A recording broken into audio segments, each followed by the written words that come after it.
Hi everyone, my name is Rich and I'm from the Rotherham NHS Physiotherapy team. Today this video is going to be around functional back class and the exercises you can now do at home with minimal equipment or equipment that you would generally find in your household. I'll run through each exercise that I want you to do and I'll also offer progressions, something that you can look to move on to in the near future. Each exercise I want you to complete for 2 minutes and complete as many repetitions as you possibly can. During that 2 minutes, if you need to rest at any point, you can do. Following the 2 minutes work, I then want you to have a rest for around 60 to 90 seconds, depending on how hard you find each exercise and how challenging you find the session. I'll start off by going through a warm-up and some mobility drills, and then we'll get into the main bulk of the session, and then I'll also chat at the end how we can progress each exercise and make the session generally a little bit harder.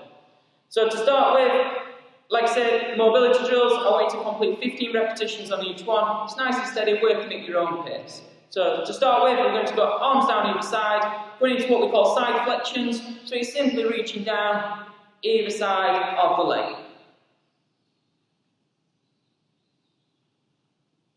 During these exercises, you may get a little bit of discomfort. That is absolutely fine and nothing to be worried about. However, we don't want you working into any sort of pain. So if, for example, on this one, you find that any lower you go, the more pain it brings on, we just recommend easing off and working to a range of movement that's comfortable for yourself. So once you've completed 15 repetitions of that one, we're then going arms out in front and going into rotations. So I want you to take one hand, reach as far back as you possibly can, and bring it back to your start position. You then go on to the opposite.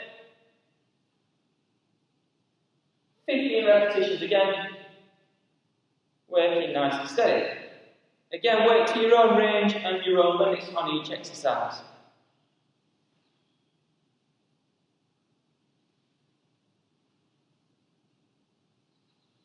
And once you've done that, we're then going to take it onto the mat. Just make sure you've got plenty of room, just so you're not going to hit yourself or hit anything over.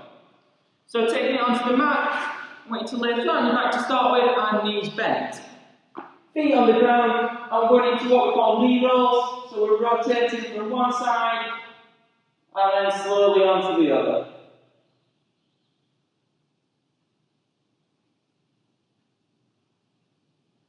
If I turn sideways on just so you get a better view. So knees bent, feet flat, fall from one side, and then onto the other. Excellent, so once you've done 15 on that one, we're then bringing it up into a kneeling position. From there, we're going to take one hand, we're going to reach through as far as we can, and then bring it over the top. Try and get your eyes to follow the hand that's going overhead.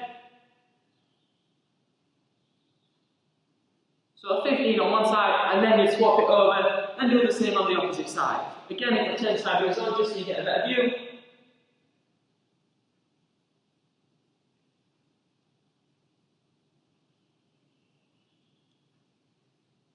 Excellent, once you've completed that one, we're staying in this position. We're going into what we call the cat stretch. So again, if I turn sideways on, from there, you should see I've got a fairly flat back, and all I want you to do is create a big hump.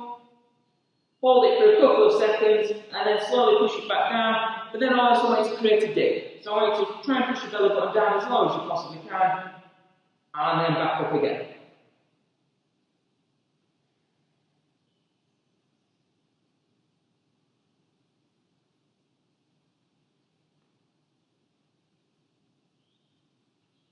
Excellent. So once you've done that, we're then going to move into the main bulk of the session. So we've got 8 exercises I want you to work through. So like I said, 2 minutes on each one, with roughly 60 to 90 seconds rest in between each exercise. Like I said, I will go through some progressions and where you can make them a little bit more challenging and a little bit more intense. First one we're going to do is what we call a squat. I want you to bring this chair in. It's something that you can use at home, so if you've got a dining room chair, anything like that, just to help you with your support and your balance. So with a squat, again making sure you're not leaning on it too much, it is just there for your balance and your support. We're going to go feet shoulder width apart and toes pointing straight out in front. From there, we're going to imagine we've got another chair behind. We're going to sit down and touch that chair, stand back up. I want you to tense your bum muscles as much as you can when you stand, but also stand upright as tall as possible. Down, up as tall as you can. Like say if I turn from this side, so again, feet shoulder width apart, toes pointing straight out in front. We're sitting down into it and standing as tall as we can. Ways of making this one harder, you can introduce a little bit of weight. So if you've got a shopping bag, put a couple of tins of food in it or a bottle of water, anything like that. Hold the weight out in front and perform your squat as you've already done. If you find that squat is a little bit too challenging, we fetch this standing room chair back in, we can do a sit to stand. So it's working very similar muscle groups, however it's just a little bit easier to perform than a full squat. However, it's the same technique, so it's feet shoulder width apart, toes pointing straight out in front. From there, we're going to stand tall, and then slowly control it back down into that seated position. Again, you can also introduce the weight onto this one if you wanted to, before moving on to a full squat. Perfect, so that's your first exercise. Like I say, it's 2 minutes, complete as many repetitions as you can during that time. The next one is what we call a seated reach and press. So again, we're going to bring a little bit of weight involved. So again, if you've got a shopping bag, put a bit of weight in it, just something that you can hold out in front. From here, we're sat upright, seated reach and press, we're simply going to lean forward, reach down as low as we can, bring it up to shoulder high, and then push straight above.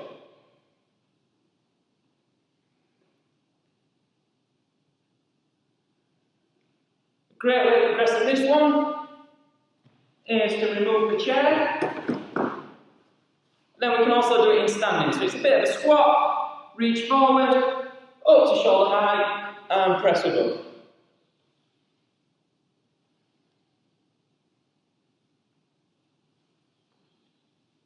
Again, if you turn sideways on, just so you get a different angle.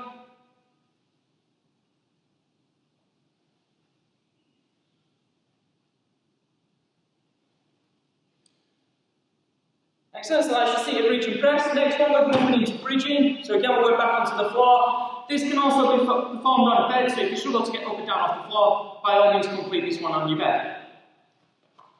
With bridging, we go feet shoulder width apart, and I like to maintain that distance between your knees the whole time.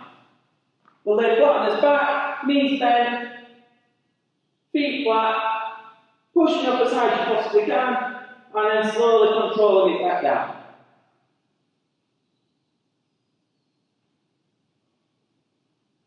Then it turns sideways on.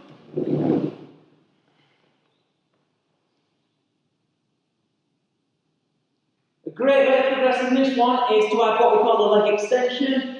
So once you've pushed up, you then extend one leg, slowly bring it back down without letting your hips drop at all, then lower.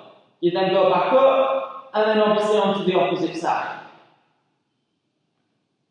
Bear in mind, if you do move on to that progression, that is a really challenging exercise, and the chances are a full 2 minutes on that one will be a little bit too much to start with, so it might be worth reducing your work time on that one. So that's your bridging. Next one is what we call step-ups. So simply, using your staircase at home, we're going to lead with both legs, so we're going to do alternate legs. So it's just a step on, off, and then on with the opposite to start with.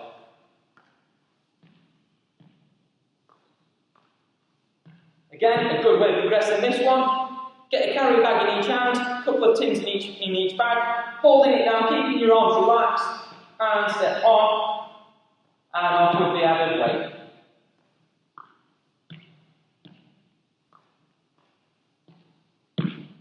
Perfect, so that's your step-ups. With that one, if you do need your handrail, by all means, you can use that for your support as well. The next one, we're going to bring your dining room chair back in. Again, it's just there to keep you upright and keep you balanced. So it's a single leg exercise, and we're targeting this bum muscle again. So standing as tall as you possibly can, and we're not adding any sort of lean to it, so we're staying upright in that position.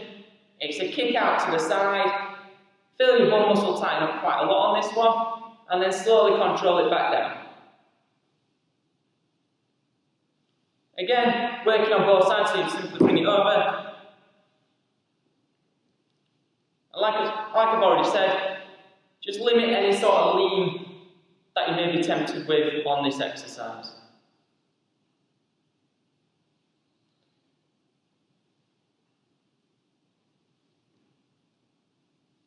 Perfect, so that's exercise number 5, hip abduction. Next one, we're going back onto the floor, and it's what we call Superman. To start with, we're just going to use his legs. So we come into a kneeling position, we're going to raise one leg and kick it back. Again, you'll feel your bone muscles tighten up quite a lot on this one. And we're trying to keep your torso fixed and facing the floor as much as you possibly can. The way of progressing this one is to add an arm action in it as well. So for example, if you're raising your right leg, you're also going to raise your left arm. So we're going to leave the ground at the same time, meet at the top, and then slowly bring it back down to that start position. You can also then do alternate, so you're switching between the two. But again, you're trying to keep your torso facing the ground as much as you possibly can. Next one, we're going back onto your chair, and we're going into rotations. So again, we're going to need that little bit of weight. So a shopping bag with a couple of tins in, bottle of water, anything that you can grab hold of and keep it out in front. Rotations, out in front, arms straight, and we're simply rotating from one side and then onto the other. Again, another variation. Get rid of the chair and complete it in standing.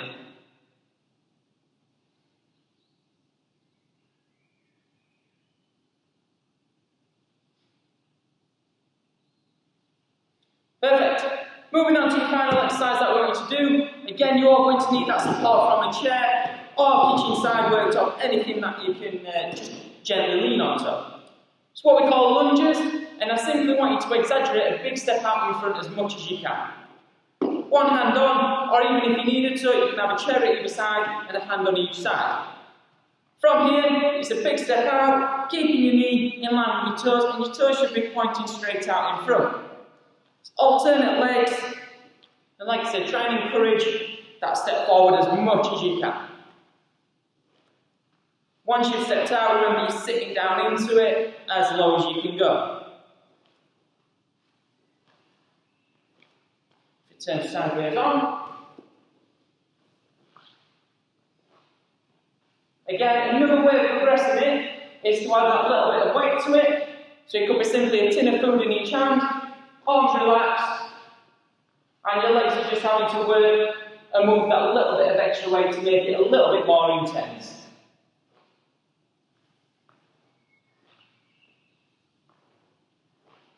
Perfect. So they're the 8 exercises we want you to work on. 2 minutes, like I said, on each one, working at your own pace. Start off with around 60 to 90 seconds, depending on how hard and how challenging you find each session. Ways of progressing, obviously to move on to the progressive exercises, adding that little bit of weight to each one. Other ways of progressing is reducing that rest time between each one. So for example, if you start off at 90 seconds, you do a couple of weeks worth of exercise and you find that you're getting used to it and you're finding it okay. Then look at reducing it to 60 seconds and so on and so on. These exercises are great for improving your muscular strength, endurance and the range of movement around your back and surrounding joints, all of which are beneficial for anyone suffering with back pain. I hope you've enjoyed this video and we hope to see you all again soon. Thank you.